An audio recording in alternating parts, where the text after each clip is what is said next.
estimados inversores y colegas del mercado de metales preciosos.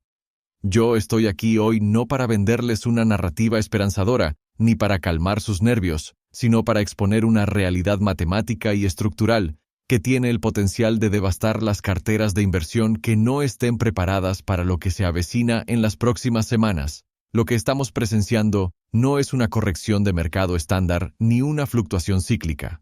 Estamos ante un evento de cisne negro provocado por una ruptura fundamental en la fontanería del sistema financiero de los metales preciosos. Hace apenas 3 semanas, lo que parecía ser una nota a pie de página insignificante en un documento regulatorio se ha transformado en una emergencia de escala planetaria. Los reguladores han confirmado lo impensable: el fondo cotizado en bolsa de plata más grande del mundo, conocido por su ticker ESLVB, no puede demostrar la posesión física de cientos de millones de onzas de plata que afirma tener en sus bóvedas. Como consecuencia directa, se ha emitido una orden irrevocable para liquidar los activos restantes antes del 15 de febrero. Si ustedes poseen plata física, acciones de mineras, opciones o participaciones en este ETF, deben prestar atención absoluta a cada palabra de este informe. No estamos hablando de rumores de Internet. Estamos hablando de una presentación oficial ante la Comisión de Bolsa y Valores con fecha del 9 de enero de 2026, que describe una acción de emergencia contra el SLV Silver Trust. La discrepancia es tan masiva que amenaza con redefinir el precio de la plata no en función de su valor fundamental, sino en función de una necesidad desesperada de liquidez. Permítanme desglosar los hechos con la frialdad de un auditor forense. El documento regulatorio establece que el fondo SLV reportó tener en su posesión aproximadamente 920 millones de onzas de plata. Sin embargo, tras una inspección física rigurosa y auditorías cruzadas de las bóvedas, los inspectores solo pudieron localizar y confirmar la existencia de 533 millones de onzas. Hagan la resta conmigo porque la magnitud de esta cifra es aterradora. Estamos hablando de un agujero negro de 387 millones de onzas de plata. No estamos hablando de un error de redondeo. No estamos hablando de barras que se quedaron en un camión de transporte o que fueron mal contadas por un error administrativo. Estamos hablando de 387 millones de onzas que simplemente no existen. Están desaparecidas. Para poner esto en perspectiva, en lenguaje llano para ustedes, esto significa que un producto financiero, que millones de personas trataron como un recibo de almacén seguro, como un equivalente a tener metal en una caja fuerte, acaba de ser acusado formalmente de ser un recibo por un metal que no está allí. La orden regulatoria es clara y brutal: si la discrepancia se mantiene, el fondo debe vender lo que puede probar que existe, es decir, los 533 millones de onzas restantes, devolver el efectivo a los accionistas y cerrar toda la operación de inmediato. Para entender cómo es posible que desaparezcan 387 millones de onzas sin que nadie se dé cuenta hasta ahora, debemos adentrarnos en la parte más oscura y técnica del mercado de lingotes, lo que yo llamo la fontanería del sistema. La mayoría de los inversores minoristas se perderán esta parte, pero ustedes no pueden permitírselo porque es la clave de todo. Los ETF de plata viven de la confianza legal, no de las buenas vibraciones. Cuando ustedes compran una acción, creen que está vinculada a barras físicas. Pero dentro del sistema bancario de lingotes existen 2 mundos paralelos que rara vez se encuentran. Primero tenemos la plata asignada o allocated silver. Estas son barras específicas con números de serie concretos. Su reclamo como inversores está fijado al metal como una etiqueta con su nombre. Si el banco quiebra esa barra, es suya. Nadie más puede reclamarla. Segundo, y aquí es donde reside el peligro, tenemos la plata no asignada o un allocated silver. Esto es esencialmente una promesa en un fondo común. Es más parecido a un pagaré escrito en un libro de contabilidad que dice «le debemos una onza». El documento presentado ante la SEC afirma que el mundo del SLV se inclinó pesadamente hacia este segundo cubo. Si estas acusaciones son ciertas, significa que una gran parte de las tenencias de plata reportadas por el fondo no eran barras en absoluto. Eran reclamos. Reclamos apilados sobre reclamos. Imaginen un casino que imprime fichas adicionales porque asume estadísticamente que la mayoría de los jugadores no irán a la ventanilla a canjearlas por efectivo todas al mismo tiempo. Mientras la música suena, el sistema funciona. Pero, ¿qué rompe al casino? Una sola cosa. Demasiada gente exigiendo que sus fichas se conviertan en efectivo simultáneamente. El documento sugiere que esto es exactamente lo que sucedió a medida que la plata subía con fuerza durante los años 2024 y 2025. Los grandes tenedores institucionales comenzaron a pedir la redención de sus acciones por metal físico, no porque amaran cargar cajas pesadas, sino porque olieron el estrés en el sistema. Y cuando los custodios tienen que convertir reclamos no asignados en barras asignadas, necesitan metal real. Si el metal no está allí, hacen lo que hace todo sistema estirado: barajan, ganan tiempo, intercambian papeles, mueven la burocracia para comprar un día más. Esto puede parecer normal en la superficie, hasta que los auditores aparecen y exigen una prueba simultánea en todas las bóvedas. La pista incómoda en esta historia es que los 387 millones de onzas faltantes no requieren un robo físico al estilo de Hollywood. No hacen falta máscaras de esquí ni carretillas elevadoras a medianoche. El metal faltante en la banca de lingotes puede ser puramente contable. Los reclamos de papel se expanden silenciosamente porque son rentables para los bancos, ya que les permiten cobrar tarifas sobre la misma onza varias veces. 1/3 reclamos, 5 reclamos. Todos se sienten ricos hasta el día de la entrega. Ahora analicemos las consecuencias inmediatas de la orden de liquidación. El hecho presentado es que los reguladores contaron 533 millones de onzas verificables. La interpretación es que el sistema no asignado es mucho más fraccionario de lo que la mayoría de los inversores jamás entendió.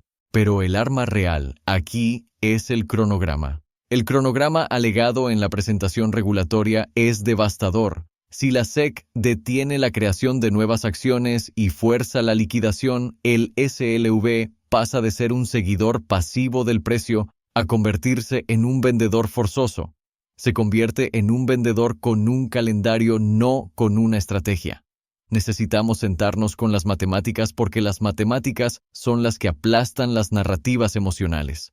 La premisa del documento es que 533 millones de onzas deben venderse y convertirse en efectivo en aproximadamente 5 semanas. Eso no es un goteo, eso es una manguera de incendios a máxima presión. Y cuando se vuelca tal cantidad de suministro en un mercado con una fecha límite, el precio no negocia con sus sentimientos. Imaginen una presa. El lago detrás de la presa es el inventario de plata. La demanda río abajo son los compradores. La liquidación del SLV es alguien abriendo las compuertas de golpe y diciendo: no nos importa lo que el río pueda manejar, drenen el lago para el día 15. El río no se adapta, se desborda. Y en los mercados financieros, los precios son ese desbordamiento. El análisis de la presentación compara esto con episodios históricos de venta forzosa como la era de los hermanos Hunt en 1980. Pero incluso sin la lección de historia, la conclusión es clara. Una liquidación forzosa no es un vendedor normal. Un vendedor forzoso vende en la debilidad, vende en el miedo, vende cuando las ofertas de compra son escasas. Y sigue vendiendo cuando el mercado le ruega que se detenga. Pausen aquí y respondan esto en su cabeza. Si ustedes fueran compradores institucionales como bancos de lingotes o casas de moneda y supieran que un vendedor enorme debe vender todos los días hasta una fecha fija, ¿ofertarían agresivamente hoy o esperarían y exigirían un descuento masivo mañana? Exactamente. Así es como la semana final se vuelve brutal. Los compradores dan un paso atrás porque el tiempo está de su lado. El tiempo del vendedor se está agotando. Este desequilibrio de poder es la razón por la cual los precios pueden deslizarse mucho más rápido cerca de la fecha límite que al comienzo. El documento reportado modela 3 escenarios posibles para esta liquidación, y ustedes deben entender la dirección de cada uno. Primero, el escenario de liquidación ordenada. Esto implicaría grandes bloques de ventas negociadas fuera del mercado, acuerdos privados y menos titulares de prensa. Es el escenario ideal, pero el menos probable dada la magnitud del escándalo. Segundo, el escenario de liquidación desordenada. Aquí, la venta sangra hacia los mercados públicos y los distribuidores. Los algoritmos detectan el flujo de órdenes de venta y comienzan a atacar las ofertas de compra, ampliando los diferenciales. Tercero, el escenario de pánico total. Esto significa que todos los demás inversores intentan adelantarse a la venta masiva y las ofertas de compra simplemente desaparecen.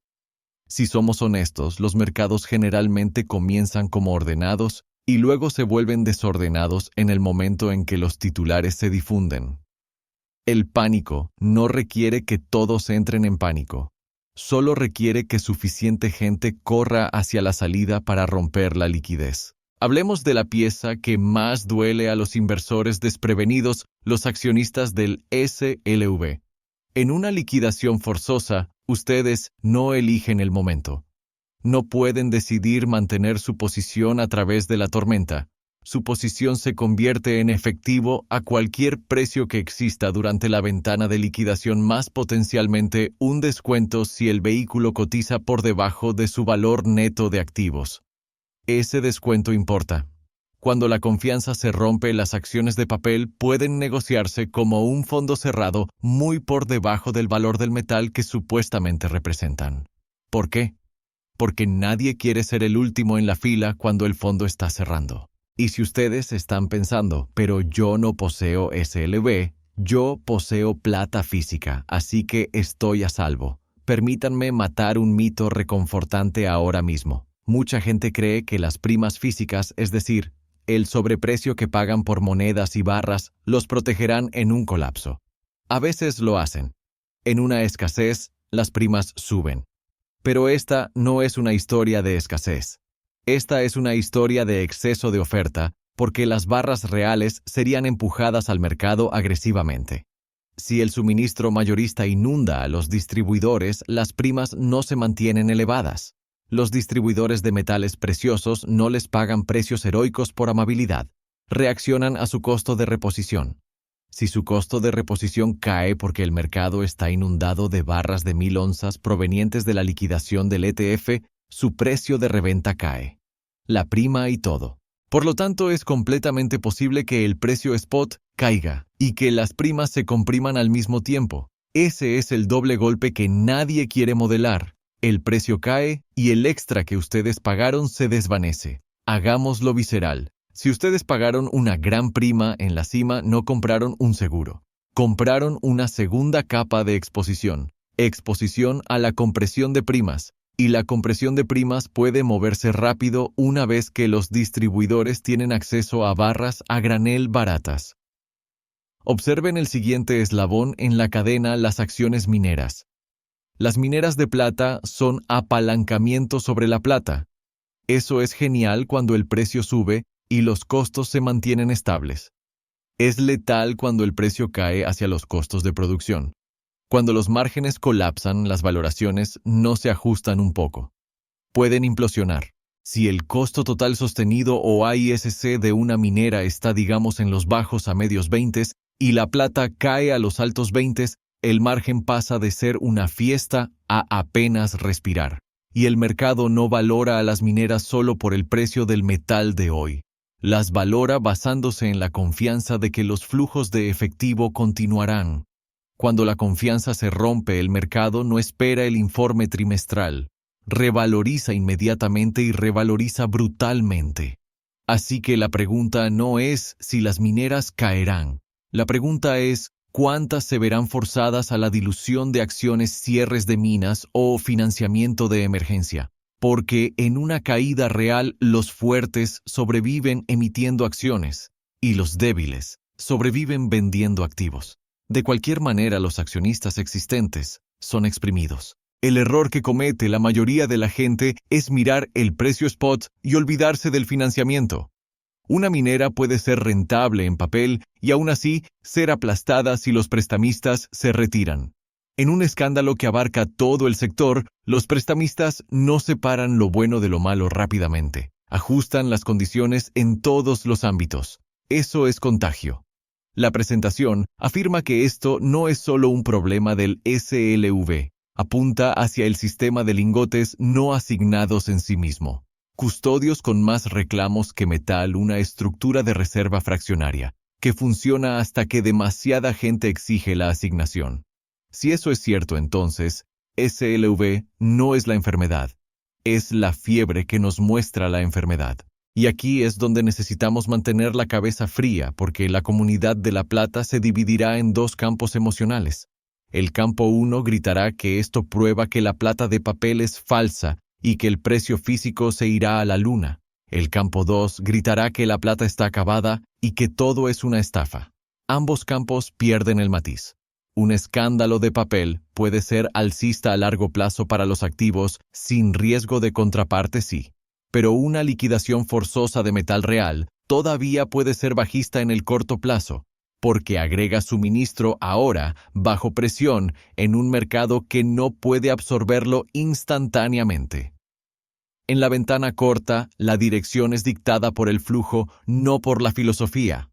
El mercado no recompensa tener razón, recompensa el posicionamiento. Aquí hay un experimento mental. Si 387 millones de onzas nunca existieron, reduce eso el suministro. No porque el mercado ya valoraba esos reclamos como si fueran suministro. Lo que cambia es la confianza. La confianza puede desaparecer en un día, pero la capacidad de compra física no se triplica de la noche a la mañana para compensar una venta forzosa. Así que el precio puede caer incluso mientras el escándalo prueba que el sistema era más inestable de lo anunciado. Esa contradicción es exactamente por qué esta historia tiene dientes. Y noten la trampa psicológica aquí. Si esta historia es cierta, los 387 millones de onzas faltantes en realidad hacen que la plata se sienta rara. Así que su cerebro quiere comprar, pero el mercado está lidiando con los 533 millones de onzas encontrados que deben venderse. Así que la cinta de precios quiere castigarlos. El flujo forzado es un arma de la hora mismo. Otra cosa sobre la que debemos ser honestos, la liquidez no es infinita. A la gente le encanta decir que el mercado de la plata negocia un volumen enorme. Si el ritmo de liquidación es incluso remotamente cercano a lo que implica la presentación, estamos hablando de una venta que puede exceder el flujo global diario típico. Y cuando el suministro golpea más rápido de lo que los compradores pueden financiar y mover el precio, se convierte en la válvula de presión. El precio cae hasta que aparece dinero nuevo dispuesto a atrapar el cuchillo que cae. Ahora observen esta contradicción. Si la plata es tan importante, ¿por qué alguien la vendería barata? Porque no es una elección. Es un cronograma ordenado por la corte. En los mercados, la diferencia entre una decisión y un mandato lo es todo. Tampoco subestimen cómo esto golpea a los operadores de opciones y apalancamiento. Cuando la volatilidad se dispara, los requisitos de margen aumentan. El aumento del margen fuerza la venta. La venta forzada empuja el precio hacia abajo. El precio a la baja empuja la volatilidad hacia arriba nuevamente. Ese bucle es cómo se aceleran los colapsos. Es una bola de nieve rodando cuesta abajo, y cada posición apalancada es nieve extra. Si ustedes están manteniendo apalancamiento, pregúntense la pregunta inteligente. Si estamos equivocados, ¿dónde se mostrará primero? Se mostrará en las llamadas de margen, en la ampliación de los diferenciales de oferta y demanda, y en los productos que se desacoplan de su valor justo. Ese es el sistema de alerta temprana, de alerta. Y sí debemos hablar del dólar por un segundo. No porque este sea un informe de divisas, sino porque los eventos de pánico a menudo desencadenan una búsqueda de efectivo. Cuando los inversores se asustan, venden lo que pueden, no lo que deberían, para recaudar dólares. Eso puede levantar temporalmente al dólar y golpear a las materias primas juntas. No significa que la tesis a largo plazo cambie. Significa que el estrangulamiento a corto plazo es real. Así que si ven caer la plata junto con otros activos de riesgo, no se sorprendan. Eso no es la plata fallando. Esa es la liquidez siendo valorada. No negociamos titulares rastreados señales. Aquí está lo que deben vigilar mientras nos acercamos a la fecha límite del 15 de febrero. 1. Vigilen la creación de acciones del SLV. Si las nuevas acciones están bloqueadas y el recuento de acciones disminuye a medida que avanza la liquidación, el mercado comenzará a tratar cada repunte como una rampa de salida. 2. Vigilen el descuento sobre el valor del metal. Si el SLV cotiza con un descuento creciente respecto al valor de su metal subyacente, eso es miedo hecho visible. Un descuento que se amplía significa que los inversores institucionales están huyendo a cualquier costo. 3. Vigilen el precio de las barras al por mayor. Si las grandes barras comerciales de 1000 onzas cotizan al precio spot o por debajo, eso nos dice que el suministro se está derramando más rápido de lo que está siendo absorbido. 4. Vigilen la curva de futuros. Cuando el mes frontal es golpeado y los diferenciales se mueven de manera extraña, eso es estrés en la fontanería. Busquen señales de contango extremo donde el precio futuro es mucho más alto que el actual debido al exceso de oferta inmediata. 5. Vigilen otros productos de metales. Si la desconfianza se desborda, lo verán en los vehículos de oro y en otros productos negociados en bolsa de materias primas, a medida que los inversores comiencen a preguntar si realmente poseen lo que creen que poseen. Abordemos la pregunta de qué debemos hacer sin convertir esto en un sermón. No apostamos, medimos. Si ustedes están sobreexpuestos a una sola narrativa, ya sea papel físico, mineras u opciones, entonces este es exactamente el tipo de evento que los castiga. La gestión de riesgos no es una palabra de moda, es la diferencia entre sobrevivir a la volatilidad y convertirse en liquidez para otra persona. Y si están pensando, pero quiero comprar la caída, está bien. Pero el tiempo importa. En una liquidación forzosa, las caídas pueden seguir cayendo hasta que el vendedor forzoso haya terminado. El mercado a menudo toca fondo después de que termina el calendario, no cuando cae el primer titular aterrador. Así que esperamos confirmación, no emociones. Confirmación.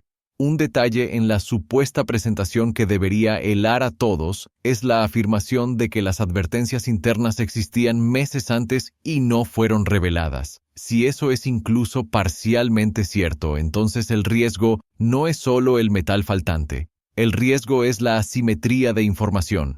Los grandes jugadores sabían, los pequeños jugadores no. Y cuando los mercados descubren la asimetría de información, la castigan. No cortésmente, violentamente. Por eso no podemos asumir que esto se resolverá limpiamente. Si la liquidación se ejecuta hasta el 15 de febrero, el mercado probablemente tratará los días justo antes de la fecha límite como los más peligrosos porque es cuando el vendedor tiene la menor flexibilidad y los compradores tienen la mayor paciencia. Es también cuando los titulares se vuelven más ruidosos porque es cuando las pérdidas se vuelven innegables. Y una vez que se complete la liquidación, se abren dos futuros. Futuro 1. El mercado se estabiliza, la confianza se reconstruye lentamente y la plata encuentra una nueva base. Tal vez más baja de lo que nadie quiere, pero fundamentada en la realidad física verificada. Futuro 2. El daño a la confianza se extiende. Otros productos enfrentan escrutinio y obtenemos una revalorización más amplia a través de las materias primas de papel. ¿Cuál es más probable? Depende de si esto se mantiene aislado o se convierte en una plantilla. Así que aquí está el suspenso final para reflexionar. Si uno de los vehículos de plata más grandes no puede dar cuenta del metal y se ve obligado a vender lo que tiene, ¿qué sucede cuando la gente comienza a hacer la misma pregunta sobre el resto del sistema? Porque si la próxima auditoría no encuentra onzas faltantes, la historia termina como una liquidación brutal contenida. Pero si la próxima auditoría encuentra otra brecha, entonces esta ya no es una historia sobre la plata. Es una historia sobre la confianza. Y veremos quién parpadea primero. La situación es crítica. El reloj corre hacia el 15 de febrero. Los 387 millones de onzas faltantes son un agujero en la realidad del mercado que debe ser llenado con una corrección de precios y una purga de confianza. Ustedes tienen la información ahora. La inacción es una acción. La ignorancia ya no es una excusa. Protejan su capital. Vigilen los diferenciales. Y no confíen en ningún papel que no puedan auditar. Fin del informe.